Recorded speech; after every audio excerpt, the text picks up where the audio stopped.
Today, we're talking about inciting incidents. Isn't that exciting? The inciting incident is a crucial part of any plot. It's the point in the story where stuff really starts to happen. As crucial as it is, the inciting incident is also difficult to get right. Hell, even just figuring out what your inciting incident is can be a challenge. The inciting incident is the first event in the story that requires real emotional investment from the reader. It's the first point in the story where establishing reader interest in your setting and characters becomes really important. Everything that happens from then on in your story needs to be supported by the inciting incident, because, that's its job, to incite stuff. If coming out of the inciting incident your characters don't have proper motivations established, or if the events of the inciting incident don't fit with the rest of the plot, then you're going to have problems. An inciting incident that doesn't properly establish the stakes or set the promises for the rest of the story, or otherwise just feels disjointed, is not going to make the reader want to stick around for the rest of the story.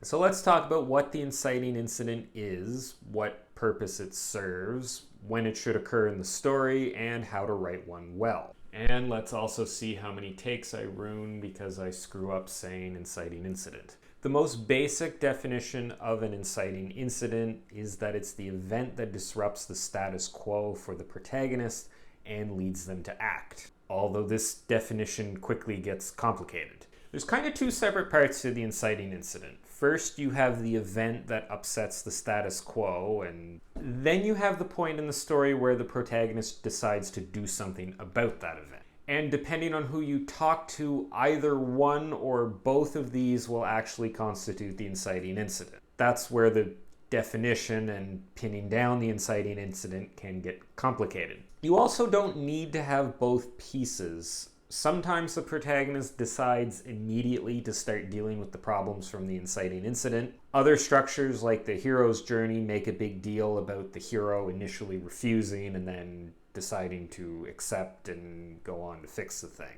Other structures don't do that. It depends on your genre, your plot, and your protagonist.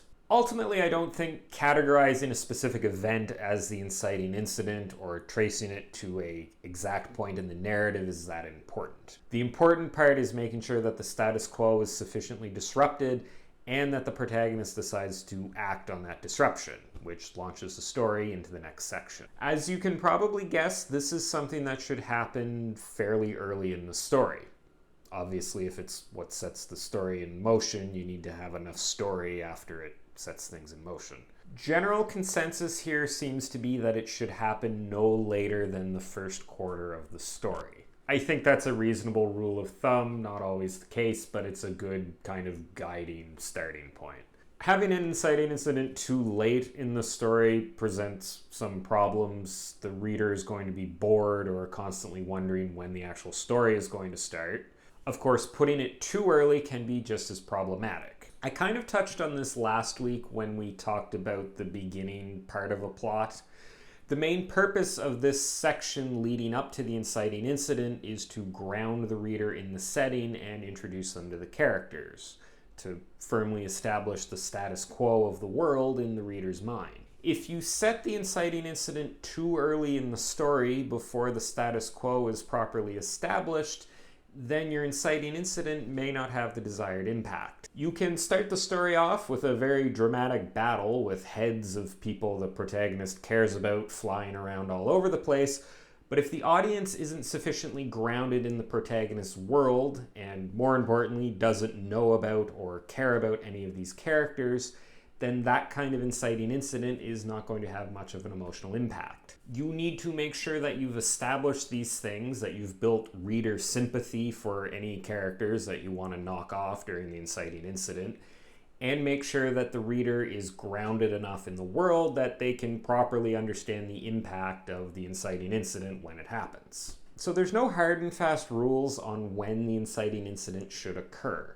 It needs to be late enough that the reader can get emotionally invested in the story and characters, but not so late that they get bored or that the story seems like it's meandering. Overall, though, I would say err on the side of making the inciting incident happen as early as you can. How early is too early is going to depend on your story and how much expository information you need to deliver. It's something that you have to work on a case-by-case basis. Also, I should add that while it's difficult to do, if you want to massively deviate from this structure, you absolutely can. I'm sure there's somebody out there who's written their inciting incident in the last chapter of their story and it's worked spectacularly well, so feel free to deviate from this if it satisfies your creative muse. Now that we've talked about the why and the when, let's talk about how you actually write an engaging inciting incident. Aside from what we've already talked about, disturbing the status quo and making the protagonist take action, there are a few crucial things the inciting incident needs to accomplish. First, it needs to solidify the protagonist's goals and motivations. This is arguably the same thing as making the character proactive, but more importantly, the events of the inciting incident need to somehow reflect on the character's underlying motivations.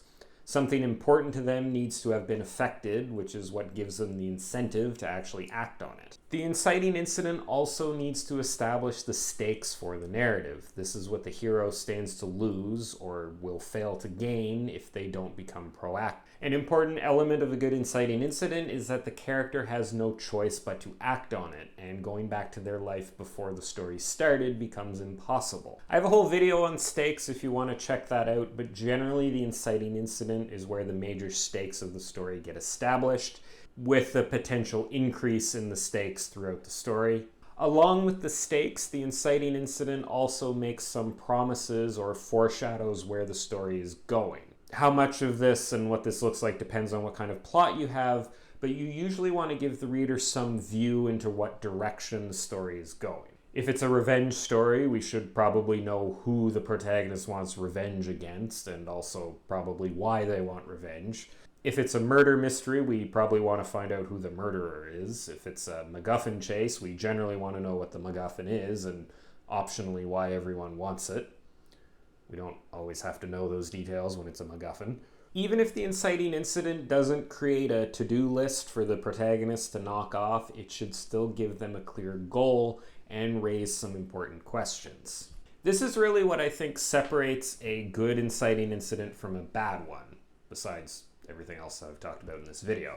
A good inciting incident will pique a reader's curiosity and leave them with questions they want answered. Ideally, the protagonist should have the same questions and the same level of desire to see them answered. We don't have to know everything that the protagonist needs to do or every question that they want to have answered, but the inciting incident needs to plant those initial seeds, those initial questions that the reader is going to want answers to. One of the promises that you're making at this point in the story is that we're going to get answers to those questions. Once you've done all that, all that's left is to start answering those questions, which I'm not going to tell you how to do today. How's that for promises? Next week, we'll be continuing our series on plots by talking about what comes after the inciting incident. I'm probably going to refer to that as the rising action because I don't know what else to call it. Until then, I hope you enjoyed this video and found the advice in it useful. If you want to see more stuff like this, you can check out all my other writing advice related videos and subscribe to my channel. I post new videos every Wednesday. Thanks for watching, and I'll see you next time.